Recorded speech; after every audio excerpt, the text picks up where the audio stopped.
പാളയം പച്ചക്കറി മാർക്കറ്റിന്റെ പേരിൽ എന്തിനാണ് ഇനിയും അനാവശ്യ പ്രതിഷേധങ്ങളും വിവാദങ്ങളും?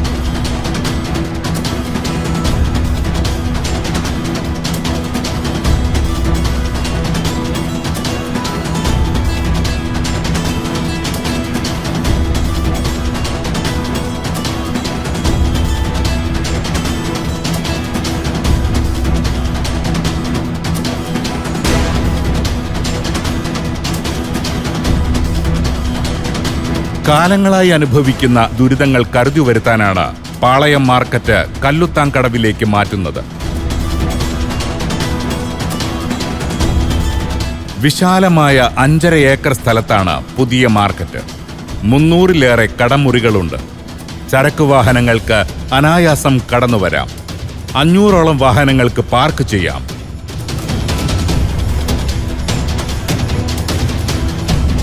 വികസനത്തിനെതിരെ കൊമ്പ് കോർക്കുന്ന നിലപാടുകൾ ഇനിയെങ്കിലും നമ്മൾ മാറ്റണം. ദേശീയപാത 6 വരിയാക്കുന്നതിനെ എതിർത്തു.